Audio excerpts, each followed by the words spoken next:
उपक्रम के रूप में कही, या तो विस्तार तो बहुत है और आज अपना अंतिम दिन है तो वो सारा विस्तार तो अब यहाँ संभव हो नहीं सके है। और बाकी बात एक आपका चैप्टर सेवक को और बाकी रह गए है, तो वो इन दोनों को पकड़ो, इन तीनों को पकड़ो, चारों को पकड़ो के पाछे जब आएंगे तो अभी आ जाएंगे साथ। ये लोग नहीं आएंगे तो फिर अपने कुछ और काम से आएंगे। अभी यहाँ आएंगे तो सही, किशनगढ़ को हम तो छोड़े नहीं है, छोड़ सके नहीं है, पर यदि शिविर करवानी है तो इन लोगों को पकड़ना पड़ेगा। मुझको बड़ा खुशी है आज के मैं तो यहाँ कई वर्षों से महाप्रभु जी के सिद्धांत कहते क्या पता नहीं आपको लोही पी तो रहे हो या माथा खाते करते रहे हो,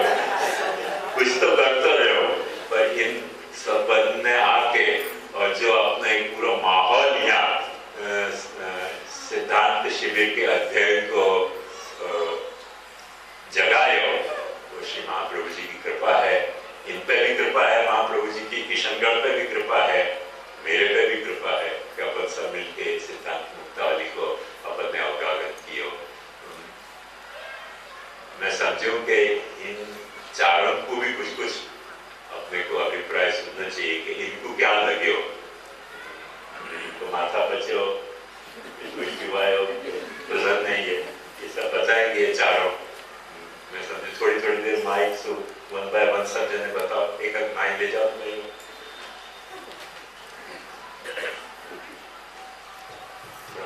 ज्ञान को बताया वैराग्य है, बिल्कुल सो है तथा संसार से निवृत्ति ब्रह्म बोध है वो एफएम वाला बोल जो तो लगे बोल तो नहीं पियो मजा आई। सबसे पहले तो मैं इतना ही कहूँगा कि मैं पहली बार आया हूँ यहाँ, तो मेरे को थोड़ा ऐसा लग रहा था कि कैसे जाऊँ, मेरा संकोच भी हो। फिर जब सत्र में बैठो, सब ज्ञान प्राप्त हो तो भी कृपा से, तो फिर ऐसा लगा कि नहीं कि अपने पुष्टि मार्ग में जो भी ग्रंथ हैं सब उनका अध्ययन अपने को करना चाहिए, जरूरी है। तो जो भी हमें सेव्य सेवक जो भी बात है ये अपने ये सीख के अपने ठाकुर जी में कैसे मतलब करना, कैसे समर्पण करना। हमें सिर्फ पढ़ना ही नहीं है, अपने को यहाँ आचरण में भी अपने को लाना है। सिर्फ पढ़ के अपन को ये पढ़ने के बाद अपन ये दिनचर्या में अपन कैसे वापरें, ये अच्छी बात समझिए कि ताकि ऐसा सत्र होते रहे, अपन को पता चले कि अपन कैसे है ना यहाँ पर आचरण में ला सके और क्या कर सकते हैं।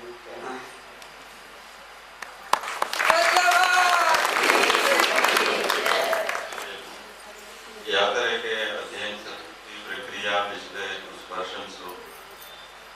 गुजरात में, मुंबई में सब जगह चल रही है। बहुत समय से गोविंद जब संपर्क में आए हैं, वो बार बार कहते रहे। एक बार वो गोकुल आए थे बच्चान के सत्र में, जब संपर्क हुआ तब वो कहते रहे कि याद रहे को कोई आयोजन हिंदी भाषी क्षेत्र में खास करके किशनगढ़ में हुआ। मैंने विनती की, आपसे रात ने अनुमति दी तो ये कार्यक्रम हो पाया।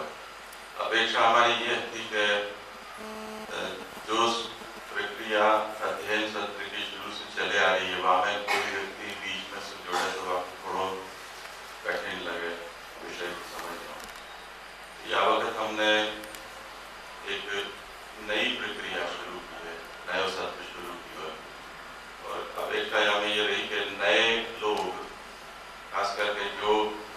ग्रंथ को अध्ययन स्वयं कर रहे हैं और दूसरे को करा रहे हैं, उनको अपने ढंग से सब समझ रहे हैं, ग्रंथ अभी तक पढ़ा भी रहे हैं, और ग्रंथ के अध्ययन की प्राचीन शास्त्रीय पद्धति क्या है, ये पद्धति को समझना अपन सबका समझ के लिए जरूरी है। तो ये वक्त वह पद्धति को लेकर और प्रथम प्रयोग है, और दोपहर के सत्र में अपन देख सकें कि जो लोग सुबह दादा और योगेश बाबा के क्लास में टीका ग्रंथ पढ़े हैं और उसके बाद में व्याख्या के अंगन को जो आपने निरूपण की हो, वहाँ के आधार पे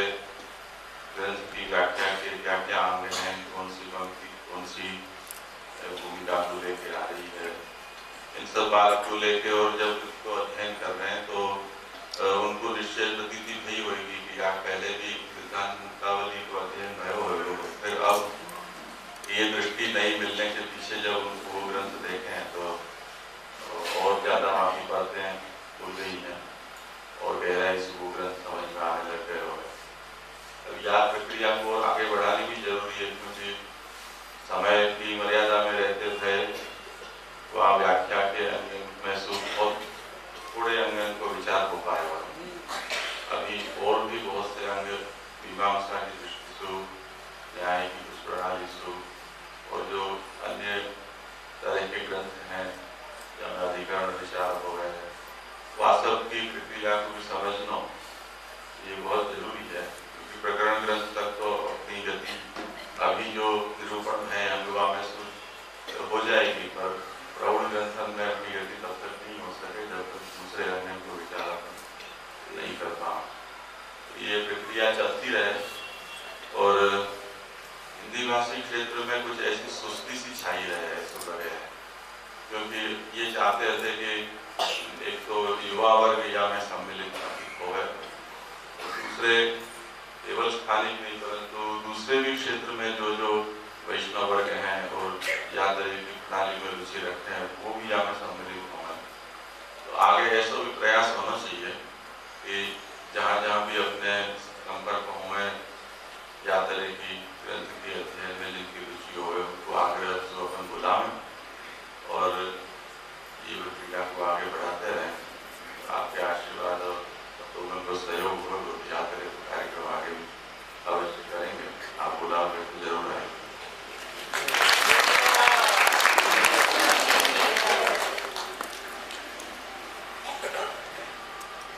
पहली बारी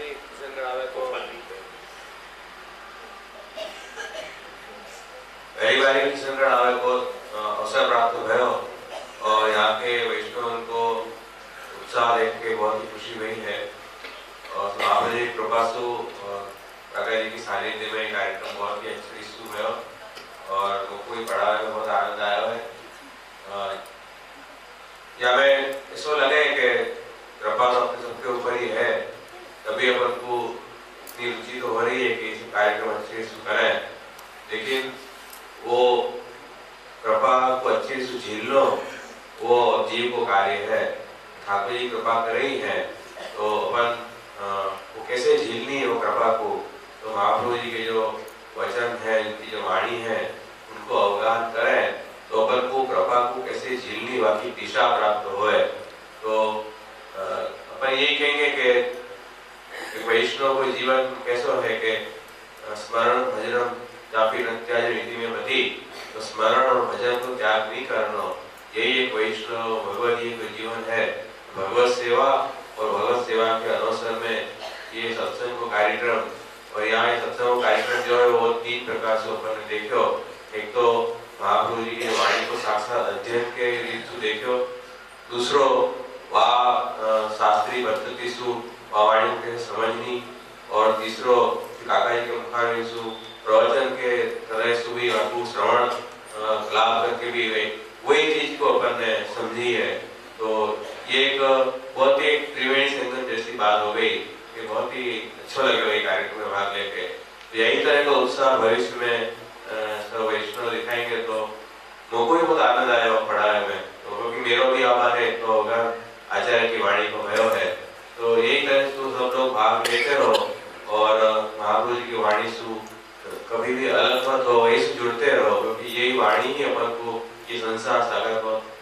तैरने में मदद कर सके। या संसार में और कोई व्यक्ति अपन को सही दिशा पे नहीं ले जाएगा, महाप्रभु जी की वाणी ही सही दिशा पे ले जाएगी। बस इतनी शुभकामना।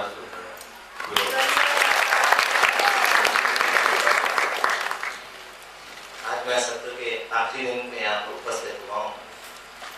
और आखिरी दिन में मुझे लगा कि मैंने कितना मिस किया इस सब चीज़ों को, पर वास्तव में जैसे कि एक बच्चे का जो पोषण है लाड़ प्यार से भी होता है और ताड़ से भी होता है, और कुछ बिरलों को ही दोनों भाव एकत्रित रूप में मिलते हैं। तारचरण श्री प्रथमेश जी ने तो बचपन में संस्कार एक प्रमेय रूप से लिए ही, और काका जी की कृपा से प्रमाण तो मिल ही रहा है। पुष्टि मार्ग में ऐसा दोनों रूप से सम्मिलित पोषण मिलना और बिरलों को ही प्राप्त होता है। मैं अक्सर विचार करता हूँ कि श्री आचार्य चरण अपने जीवों में प्रमाण, प्रमेय, साधन और फल गुरु रूपेण दान करते थे। फल आज सब ठाकुर जी सबके घर में विराजमान है, और फल अनायास बिना ज्ञान के अपने घर में विराजमान है। उनका महात्म्य समझने का प्रयास बहुत कम लोग करते हैं। फिर साधन ब्रह्म संबंध छोटे उम्र में ले लिया जाता है, और अब बचा प्रमेय और प्रमाण। प्रमेय भाव है और प्रमाण उसकी पात्रता है। जब तक प्रमाण और प्रमेय पूर्ण रूपे न हो तो श्री वल्लभ की जो प्रमाण, प्रमेय, साधन, फल की कृपा वो पूर्ण नहीं हो पाएगी। इसके लिए सिद्धांत और सिद्धांत को समझना उतना ही आवश्यक है, क्योंकि शेरनी का दूध भी सोने की कटोरी में ही टिकता है। तो इस प्रकार से प्रमाण का भी ज्ञान, और काका जी से मैं विनती करता हूँ कि जोधपुर सत्र जो अभी बाकी है तो वहाँ भी प्रमाण का ज्ञान करके हम सबका प्रमेय भाव सात्विक हो सके, तो ये प्रक्रिया आगे चलती रहे। इसी के साथ